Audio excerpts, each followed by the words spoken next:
Hello students, আজকের আলোচনার বিষয় তোমাদের সঙ্গে ডিএসসি মাইনর বেঙ্গলি সাজেশনের অতি গুরুত্বপূর্ণ একটা টপিক, সেটা হচ্ছে জীবিত ও মৃত নামক একটি ছোট গল্প রবীন্দ্রনাথ ঠাকুরের রচিত।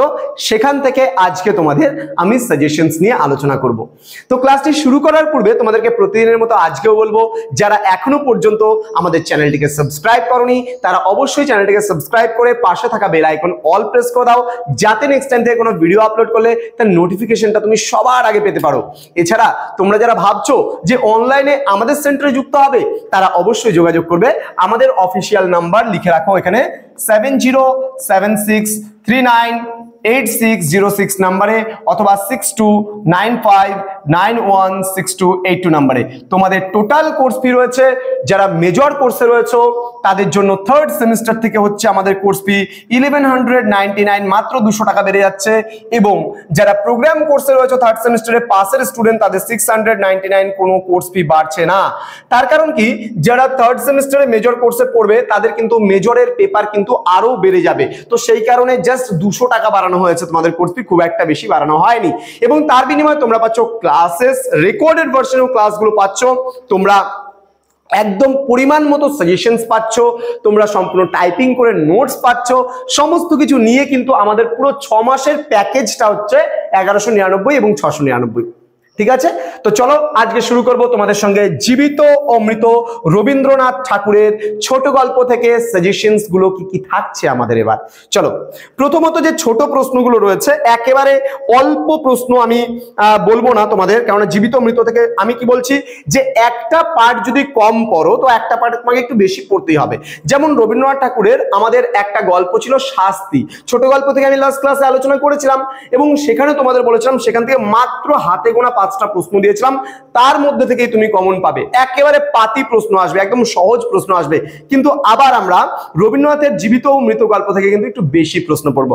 সবার প্রথমে আমি আলোচনা করব তোমাদের সঙ্গে বড় যে প্রশ্নগুলো তোমরা পড়বে সেগুলো।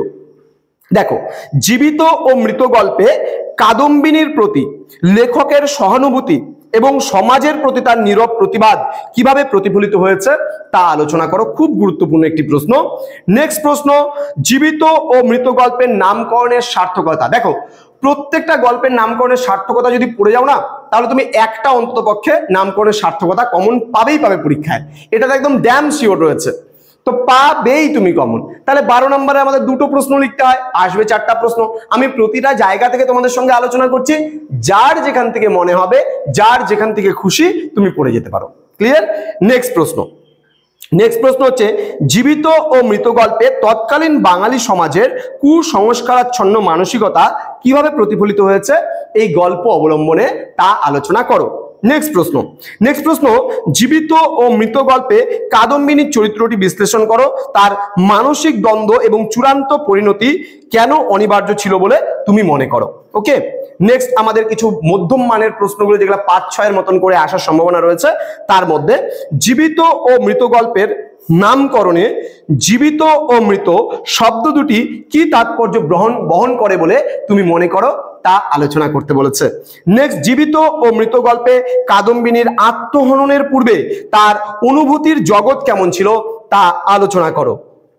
নেক্সট রয়েছে, জীবিত ও মৃত গল্পের সমাজ কাদম্বিনীর প্রতি কেমন আচরণ করেছিল এবং এই আচরণের কারণ কি। নেক্সট প্রশ্ন, জীবিত ও মৃত গল্পে কাদম্বিনীর দ্বিতীয়বার জীবন লাভ কি আশীর্বাদ না অভিশাপ ছিল, যুক্তি সহ আলোচনা করো। পরবর্তী প্রশ্ন, জীবিত ও মৃত গল্পের প্রধান চরিত্র কাদম্বিনীর মানসিক দ্বন্দ্ব ও তার পরিণতি আলোচনা করো। দেখো, আমরা আমাদের যারা পেইড ব্যাচের স্টুডেন্ট রয়েছে, এই বছর সেকেন্ড সেমিস্টারে প্রায় 400-র কাছাকাছি স্টুডেন্ট আমাদের কাছে অ্যাডমিশন নিয়েছে এবং ফোর্থ সেমিস্টারে প্রায় 800-র কাছাকাছি স্টুডেন্ট অ্যাডমিশন নিয়েছে এবং সিক্স সেমিস্টারে প্রায় আমাদের কাছে 500-র কাছাকাছি স্টুডেন্ট অ্যাডমিশন নিয়েছিল সিক্স সেমিস্টারে।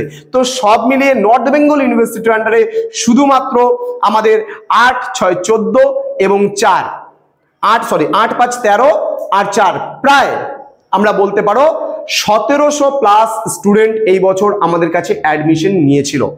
তো এবং তাদের আমরা যে নোটসগুলো প্রোভাইড করেছি দেখতে পাচ্ছ তোমরা, সম্পূর্ণ টাইপিং করা নোটস এবং কিছু যেগুলো আমরা দিয়েছি কিছু একদম সংক্ষিপ্ত, তোমাদের প্রত্যেকটা সাজেশনে দেখাচ্ছি তোমাদের পুরো পার্টটাই কিন্তু দেখো টাইপিং করা, দেখতে পাচ্ছ তোমরা পুরো পার্টটা টাইপিং করা নোটস, এবং এই টাইপিং করা নোটসই কিন্তু আমরা আমাদের স্টুডেন্টদেরকে প্রোভাইড করেছি।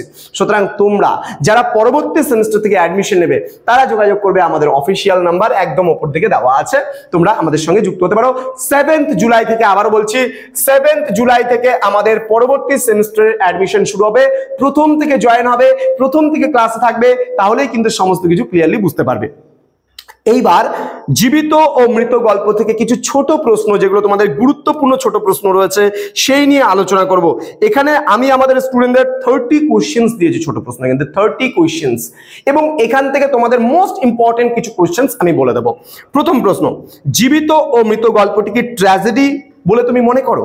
নেক্সট বলছে জীবিত ও মৃত গল্পটির শেষ পরিণতি কি হয়েছিল? নেক্সট, জীবিত ও মৃত গল্পে প্রকৃতির ভূমিকা কতটা উল্লেখযোগ্য? নেক্সট প্রশ্ন, জীবিত ও মৃত গল্পে কাদম্বিনীর চরিত্র কি সমাজের বিরুদ্ধে এক নীরব প্রতিবাদ ছিল? নেক্সট প্রশ্ন, জীবিত ও মৃত গল্পের আঙ্গিক ও ভাষার বৈশিষ্ট্য আলোচনা করো। নেক্সট, জীবিত ও মৃত গল্পে কবি রবীন্দ্রনাথ ঠাকুর কাদম্বিনীর মাধ্যমে কেন কোন গভীরতার সত্য উন্মোচন করতে চেয়েছিলেন? নেক্সট, জীবিত ও মৃত গল্পে নারীর প্রতি, ঠিক আছে, নারীর প্রতি সমাজের যে চিত্র ফুটে উঠেছে তা আলোচনা করো। আমি একটু আগে মিস্টেক করলাম একটা, সেটা হলো কবি বলবে না, এখানে লেখক রবীন্দ্রনাথ ঠাকুর বলবে। তার কারণটা হচ্ছে যখন রবীন্দ্রনাথ ঠাকুর কোনো গল্প লিখে তখন তাকে আমরা গল্পকার বলবো, তখন আমরা তাকে লেখক বলবো। যখন রবীন্দ্রনাথ ঠাকুরের কোনো কবিতা পড়বো তখন কিন্তু আমরা তাকে কবি বলবো। সুতরাং এই গল্পগুলো লিখতে গিয়ে কখনোই তোমরা কবিগুরু রবীন্দ্রনাথ ঠাকুর লিখবে না, তোমরা লিখবে লেখক রবীন্দ্রনাথ ঠাকুর, বলবে ছোট গল্পকার রবীন্দ্রনাথ ঠাকুর, তাহলে কথাটা শুনতে ভালো লাগবে। ঠিক আছে? আচ্ছা, নেক্সট প্রশ্ন, জীবিত ও মৃত গল্পে নারীর প্রতি সমাজের যে চিত্র ফুটে উঠেছে তা আলোচনা করো। দেন, আমি মরিনি, আমি বাঁচিয়ে আছি, কাদম্বিনীর এই আর্তনাদ কেন ব্যর্থ হয়েছিল? নেক্সট, তোমার জীবিত ও মৃত গল্পে কাদম্বিনীর মানসিক অবস্থার কি পরিচয় আমরা এখানে পাই? দেন, কাদম্বিনীর জীবিত হয়ে ওঠার ঘটনা সমাজের চোখে কিরূপ প্রতিক্রিয়া সৃষ্টি করেছিল? আচ্ছা, কাদম্বিনীর চরিত্রে রবীন্দ্রনাথ ঠাকুর কি ধরনের বার্তা দিয়েছিল এখানে? নেক্সট, জীবিত ও মৃত গল্পে লেখক কেন সামাজিক কুসংস্কারের প্রতি ইঙ্গিত করেছেন? ঠিক আছে, তো এই সমস্ত প্রশ্নগুলো, আরো প্রচুর প্রশ্ন আমরা আমাদের স্টুডেন্টদেরকে দিয়েছি, তারা অবশ্যই সেগুলোকে পড়েছে। তোমরাও পড়ো যে কটা প্রশ্ন আমি দিলাম। ঠিক আছে, এই কয়েকটা প্রশ্ন খুব ভালো করে পড়বে। জীবিত ও মৃত গল্পের প্রধান নারী চরিত্রের নাম এবং তার মৃত্যুর পর তার বয়স কত ছিল। ঠিক আছে, কাদম্বিনীর স্বামীর মৃত্যুর পরে তার বয়স কত হয়েছিল, এই কয়েকটা প্রশ্ন পড়ে নিলে তোমাদের হয়ে যাবে। আমরা এই জীবিত এবং মৃত গল্প থেকে, তোমরা দেখতে পাচ্ছ এখান থেকে জীবিত ও মৃত গল্প থেকে আমরা সমস্ত কিছু আমাদের স্টুডেন্টদেরকে প্রোভাইড করেছি। তোমরা যারা ভাবছো যে পরবর্তী সেমিস্টার থেকে তোমরা আমাদের কাছে অ্যাডমিশন নেবে, তারা অবশ্যই যোগাযোগ করবে আমাদের অফিসিয়াল নাম্বারে।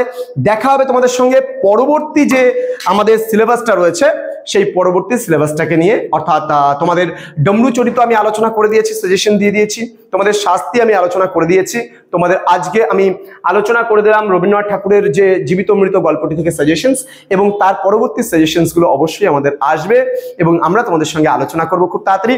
এর পরবর্তী ক্লাস কি আসতে চলেছে আমি তোমাদেরকে বলে দিচ্ছি, তোমাদের একটু সুবিধা হবে। এরপরে আমি যে সাজেশনটা দেবো সেটা হচ্ছে দেবী সাজেশন দেবো, প্রভাত কুমার মুখোপাধ্যায়। ক্লিয়ার?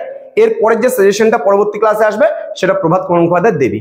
দেখা হচ্ছে খুব তাড়াতাড়ি আরো একটা নতুন ক্লাস নিয়ে তোমাদের সঙ্গে। তোমরা প্রত্যেকেই ভালো থেকো, সুস্থ থেকো। Thank you so much, thanks for watching after all, thank you.